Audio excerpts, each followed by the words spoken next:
On the second Sunday in the season of Lent, the three readings may be summarized in two words, and the first of these words is hope, and the second is fulfillment.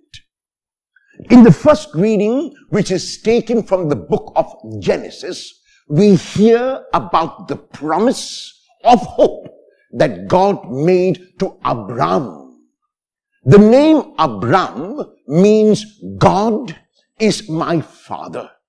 And that was the name of the later Abraham before he became Abraham, or the father of a multitude, because that is what Abraham means. So Abraham is aged. Abraham is landless. Abraham is, in a word, hopeless. And the Lord appears to this aged, landless, and hopeless Abraham and tells him that his descendants will be as numerous as the stars in the sky, as numerous as the grains of sand on the seashore. In this hopelessness, God tells him that his land will be much further than the eye can see. And Abraham makes a reflection.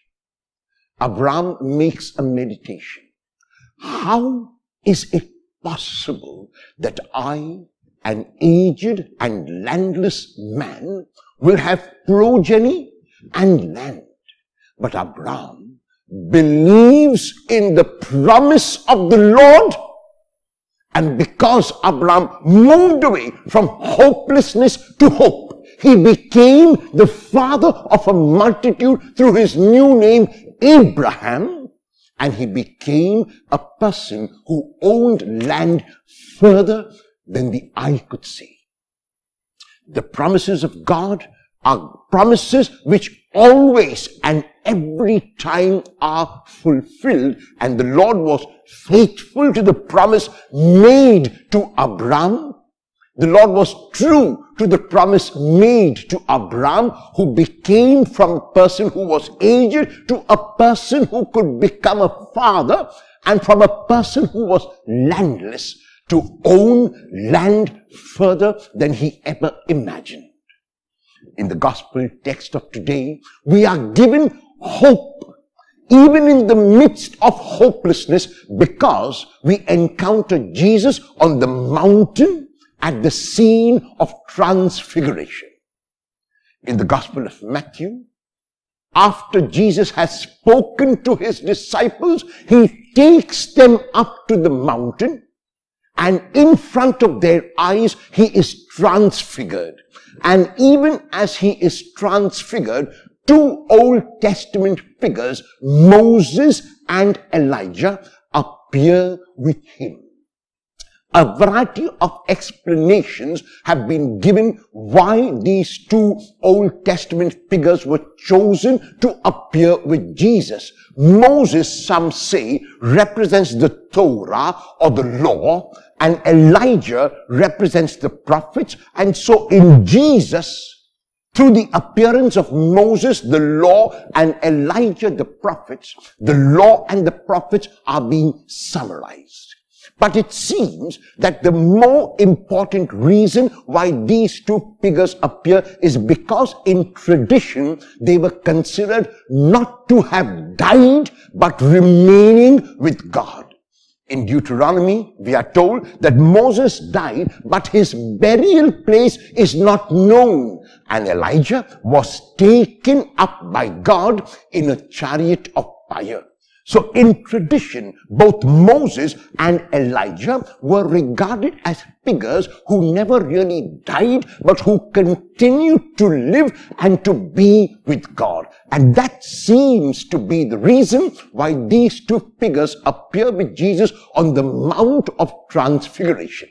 Matthew and Mark do not give us what they were discussing, but Luke tells us in his gospel that they were talking about the departure, that is, the departure from this world to go to God, that they were talking about.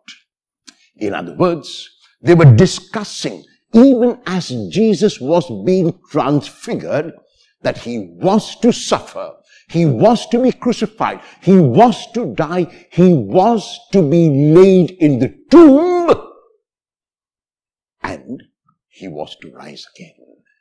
In other words, Jesus is much greater than Moses and Elijah. Elijah was merely taken up by God. The burial place of Moses is not known. Jesus will go even further. He will dare to die on the cross. He will dare to be laid in a tomb, and because he hopes, because he believes, his hope will be fulfilled in the fact that he will rise again. So the transfiguration is on the one hand a glimpse of what is going to happen in a few days to the Lord. He is going to be rejected. He is going to be subjected to torture. He is going to be condemned and crucified. And on the other hand, it gives us a glimpse into the future after the death. If this is how the Lord will be already in his earthly body, we can only imagine, if we can, how resplendent the Lord will be in his heavenly body. And so, the transfiguration is an event which asks us to reflect both on the coming passion of the Lord, on his going to his death willingly, on his being unafraid to follow the will of the Father because of the hope that the Father gives him, and because he knows that the Father's promises, like in the case of Abraham who became Abraham, will always be fulfilled. There are times in our lives when things are going so well, when everything is falling and going according to plan. And at those times, it is like our own transfiguration. It is that we also feel like Jesus on that mountain, that God is on our side, and that the Old Testament figures are walking with us and talking with us and discussing with us, and we can really see the presence of God tangibly and really. But there are times in our lives when we too have to undergo subjection to ridicule. There are times in our lives when we too have to be condemned. There are times in our lives when we too carry our crosses. At those times, it is not so easy to see that God is on our side. When our plans go awry, it is not so easy to believe that God cares for us and that God will be true to his promise.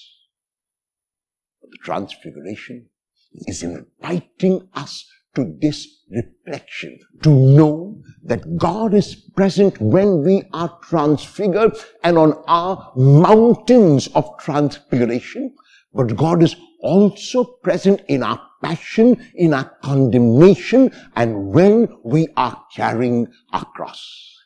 Our job is to continue to be like Abraham, is to continue to be even more than Abraham, like Jesus, and to hope and to believe and to know that with God, the promises are always fulfilled.